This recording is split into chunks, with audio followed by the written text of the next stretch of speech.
ಜನಪ್ರಿಯ ಸಚಿವರು, ಸಾರಿಗೆ ಸಚಿವರಾದಂಥ ನಮ್ಮ ಈ ರಾಜ್ಯದ ಕಾಂಗ್ರೆಸ್ ಅಧಿಕಾರಕ್ಕೆ ಬರಲಿಕ್ಕೆ ಮುಂಚೂಣಿಯನ್ನು ವಹಿಸಿದ್ರು.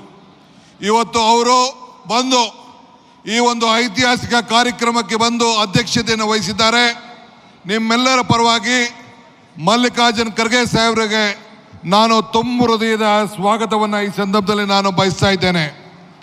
ಇದಲ್ಲದೆ ಶ್ರೀ ರಾಹುಲ್ ಗಾಂಧಿ ಅವರು ಕೂಡ ನಾನು ಈ ದೇಶದ ಎಲ್ಲ ಕಾಂಗ್ರೆಸ್ ಕಾರ್ಯಕರ್ತರಲ್ಲದೆ ಈ ದೇಶದ ಮತದಾರರ ಪರವಾಗಿ, ಇಂಡಿಯಾ ಒಕ್ಕೂಟ ಅಲ್ಲ, ಇಡೀ ಎಲ್ಲ ಮತದಾರರ ಪರವಾಗಿ ಒಂದು ದಿಟ್ಟವಾದಂಥ ಹೋರಾಟವನ್ನು ಪ್ರಾರಂಭವನ್ನು ಮಾಡಿ ಇವತ್ತು ಮುನ್ನುಡಿಯನ್ನು ಬರೀತಾ ಇದ್ದಾರೆ.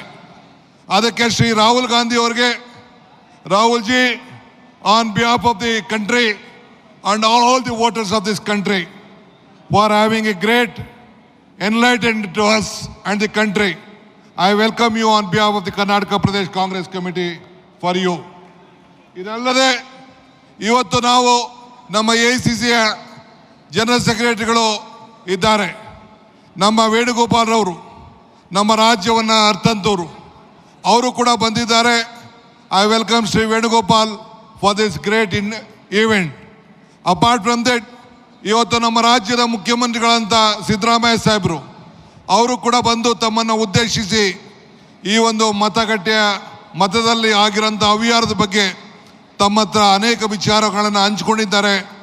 ಅವರು ಕೂಡ ನಾನು ಈ ಸಂದರ್ಭದಲ್ಲಿ ನಾನು ಸ್ವಾಗತವನ್ನು ನಾನು ಬಯಸ್ತಾ ಇದ್ದೇನೆ. ಇದಲ್ಲದೆ ನಮ್ಮ ಸುರ್ಜೇವಾಲಾ ಸಾಹೇಬರು ಅವ್ರಿಗೂ ಕೂಡ ಈ ಸಂದರ್ಭದಲ್ಲಿ ಬೆಳಗ್ಗೆ ಸಾಯಂಕಾಲ ಈ ರಾಜ್ಯದಲ್ಲಿ ಅಧಿಕಾರ ಬರಲು, Surjewala ji, you have fought with us last 4 years. You have been helping us to bring the party to come up power.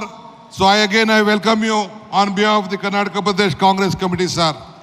I welcome all the Congress party leaders who are on the dais and all of them for again participating. And ನಿಮ್ಮೆಲ್ಲರೂ ಕೂಡ ಈ ಸಂದರ್ಭದಲ್ಲಿ ತಾವೆಲ್ಲ ಇಂಥ ಐತಿಹಾಸಿಕ ಕಾರ್ಯಕ್ರಮಕ್ಕೆ ಬಂದಿದ್ದೀರಿ. ನಾನು ಹೆಚ್ಚಿಗೆ ಮಾತಾಡೋಕ್ಕೆ ಹೋಗೋದಿಲ್ಲ. ರಾಹುಲ್ ಗಾಂಧಿ ಸಾಹೇಬರು, ಖರ್ಗೆ ಸಾಹೇಬರು, ಸಿದ್ದರಾಮಯ್ಯ ಸಾಹೇಬರು ಮಾತಾಡ್ತಾರೆ. ಮೊನ್ನೆ human rights commission, human right ಡಿಪಾರ್ಟ್ಮೆಂಟಿಂದ ಒಂದು ಸಭೆ ನಡೀತು. ನಮ್ಮ ರಾಹುಲ್ ಗಾಂಧಿಯವರು ಒಂದು ವಿಚಾರವನ್ನು ಹೇಳಿದ್ರು ಆ ಮೀಟಿಂಗ್ನಲ್ಲಿ. ಅವ್ರೇನು ಹೇಳಿದ್ರು ಅಂತಂದರೆ, ಈ ಸಂವಿಧಾನವನ್ನು ರಕ್ಷಣೆ ಮಾಡಬೇಕು, ಮತಗಳನ್ನು ಉಳಿಸಬೇಕು. ಪ್ರತಿಯೊಂದು ಹಾಸ್ಪಿಟಲ್ನಲ್ಲಿ ಯಾವ ರೀತಿ ಒಂದು ಬ್ಲಡ್ ಬ್ಯಾಂಕ್ ಇದೆ, ಅದೇ ರೀತಿ ಒಂದು ಲೀಗಲ್ ಬ್ಯಾಂಕನ್ನು ಮತಗಳನ್ನು ರಕ್ಷಣೆ ಮಾಡಲಿಕ್ಕೆ ಪ್ರತಿಯೊಂದು ಅಸೆಂಬ್ಲಿ ಕ್ಷೇತ್ರದಲ್ಲೂ ಕೂಡ ಒಂದು ಲೀಗಲ್ ಬ್ಯಾಂಕನ್ನು ಪ್ರಾರಂಭ ಮಾಡಬೇಕು ಅಂತೇಳಿ ಅವರ ಮಾರ್ಗದರ್ಶನ ಕೊಟ್ಟಿದ್ದಾರೆ. I agree Rahul ji. On the legal day which we had a meeting, you guided us how an hospital will have a blood bank.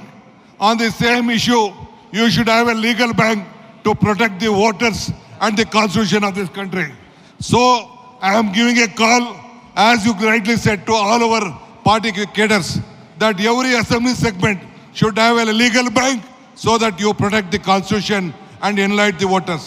ಆದ್ರಿಂದ ಇದನ್ನ ಮಿಕ್ಕಿದ ವಿಚಾರಗಳನ್ನು ಅನೇಕ ಸಂದರ್ಭದಲ್ಲಿ ನಾನು ಹಂಚ್ಕೊಳ್ತಾ ಇರ್ತೇನೆ. ನಾನು ಜಾಸ್ತಿ ಮಾತಾಡೋಕೆ ಹೋಗೋದಿಲ್ಲ. ಈಗ ನಮ್ಮ ರಾಜ್ಯದ ಮುಖ್ಯಮಂತ್ರಿಗಳು ಮಾತಾಡ್ತಾರೆ. ರಾಹುಲ್ ಜಿ ಒಂದು ಈಗ ತಮ್ಮನ್ನು ಉದ್ದೇಶಿಸಿ ನಮ್ಮ ರಾಜ್ಯದ ಗೌರವಾನ್ವಿತ ನಮ್ಮ ರಾಷ್ಟ್ರದ ನಾಯಕರಾದಂಥ ಶ್ರೀ ರಾಹುಲ್ ಗಾಂಧಿ ಅವರು ಮಾತಾಡ್ತಾರೆ. ಅದಾದ ಮೇಲೆ ಬೇರೆ ನಾಯಕರುಗಳು ಮಾತಾಡ್ತಾರೆ. ತಾವೆಲ್ಲ ಕೇಳಬೇಕು ಅಂತೇಳಿ ನಾನು ಪ್ರಾರ್ಥನೆ ಮಾಡ್ತಾ ಇದ್ದೀನಿ.